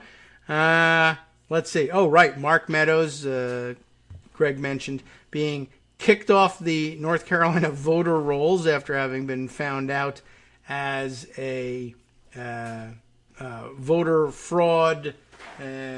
What is it? How will we say? Well, participant in voter fraud, right? He's registered at a address that he never lived at, and it's the only address he maintains in North Carolina. And that was the method by which he filled out and mailed in. Remember all that voter fraud? It is happening via mail. It happens, I guess, that way when Republicans perpetrate it. But at least they're up to speed on that and have gotten him out of the game. Also, over the last couple of days, Florida has rooted out some of its much worried about, much sought after, I guess, in terms of at least prosecuting it anyhow, voter fraud down there. 2 residents of The Villages, the very Orwellian name, The Villages, but like from The Prisoner, right? Well, at any rate, as it turns out, the Orlando Sentinel brings us this news. 2 men from The Villages, and you'll never guess what their political orientation is, have admitted to casting multiple ballots in the 2020 election. Amanda Rabines, I hope I've got the pronunciation correct there, reported this story yesterday. 2 residents from The Villages confessed to voter fraud charges after filing 2 ballots in the 2020 presidential election, court records show. Charles F. Barnes and Jay Ketchick, perhaps is the pronunciation of Ketcik, pleaded guilty to casting more than 1 ballot in an election, which is a 3rd-degree felony. Ooh, that could have resulted in a maximum 5-year prison sentence. That would at least be fairly serious. But guess what? You'll never guess what the punishment they're seeking in court down there actually is. Or maybe you will guess. It's community service. By the way, I mean, it was very easy to find, and you might find something similar. I searched on Twitter, and in literally 2 seconds that it takes to type in the search terms, turned up hundreds of messages because I'm fairly familiar with the way these guys respond to stuff like this. But Republicans all over Twitter and social media and the internet everywhere are constantly saying that they ought to be, and saying it seriously, that there ought to be a death penalty for voter fraud, because of course they think they're finding people who are casting ballots illegally for Democrats. But gosh, no one can ever find any of them, and every time somebody actually gets found and pleads guilty to it, it turns out that they're Republicans, and those guys get community service. Death penalty, community service, whatever. There's a lot of room in between, but somehow they always come out on the community service end. According to the pretrial intervention documents, the prosecution of Barnes, age 64, and Ketchik, age 63, will be deferred if they abide by a series of court-ordered requirements set by the office of Ocala-based State Attorney Bill Gladson. Perhaps we should look up his affiliation. Court records show the men will avoid further punishment if they regularly meet with a supervising officer, complete 50 hours of community service, and attend a 12-week adult civics class, among a handful of other requirements. And it says here that credit to News 6 WKMG for first reporting the news. In December, Ketchik, along with Joan Halstead and John Ryder, who also reside in the Villages, by the way, was arrested on voter fraud charges for casting more than one vote during the 2020 election, according to police affidavits. Halstead, 71, and Ryder, 61, are still awaiting trial. Both have pleaded not guilty. The following month, Barnes was arrested and taken to Sumter County Jail with similar charges. State voter records show Barnes and Ryder are not affiliated with a political party in Florida. Ketchik and Halstead, though, are registered Republicans. It's unclear if they knew each other. Before moving to the Villages, Barnes previously held an address in Connecticut, according to an arrest report. Ketchik was accused of casting an absentee ballot in Michigan and voting by mail in Florida, an arrest report said. Can't believe it. Casting an absentee ballot in Michigan and voting by mail in Florida. In other words, he voted by mail in Michigan and he voted by mail in Florida. And poof, there's your fraud. He turned himself in to be booked at the Sumter Detention Center on December 8th. Why? I don't know. Both men were released from jail after paying a $2,000 bond. Florida elections officials made 75 referrals to law enforcement agencies regarding potential fraud during the 2020 election, according to data from the Florida Secretary of State's office. Of course, they insisted that there were thousands, millions perhaps, of cases of fraud having been perpetrated, but they managed to find 75 and make referrals. And these two Republicans that they managed to catch just pled guilty right off the bat. But, you know, hey, whatever. Let's restrict everyone else's ability to vote instead. All right. Well, I thought that was of some interest. In scrolling down, I also passed the video I wanted to share with you of Chuck Grassley that I had mentioned, dealing with locals in his town hall meeting, in which it is kind of interesting. I mean, how long is this thing? It's 2 minutes and 14 seconds, so I can't really play it through, but you should take a listen to it. As Iowa Starting Line, who is originally tweeting this information around, says, one attendee in Burlington repeated Putin-like talking points, asking Grassley about Nazis in Ukraine, biolabs, remember that one, and, quote, pedophilia that goes on in Ukraine. Putin's there stopping it, but our news doesn't bring it up, unquote. There's more to the thread, of course, but you should listen to it yourself. It's very interesting to hear Grassley answer. Like I said, he either deserves an Oscar or he's genuinely clueless about this stuff, because he answers like by saying, I assume there are, pedophiles in Ukraine, but I don't have any information that would suggest that there's more of them there than anywhere else. And I guess same with neo-Nazis. You got your right-wingers, but no, I don't think so. And then the guy goes on and says, well, what about the deep state? The deep state is doing all this stuff. Oh, well, they're funding all of this. And Grassley's response to that is basically like, well, Congress has appropriated funding for Ukraine and for their defense. And is that what you mean? Funding all that? No, deep state. I'm not really, He's just either pretending or is totally clueless about where this guy is coming from. And it may very well be for Grassley.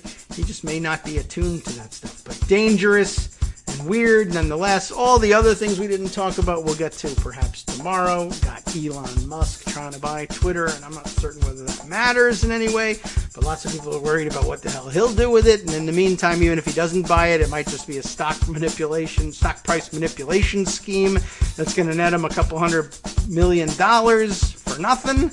That's a problem. We want to talk about that.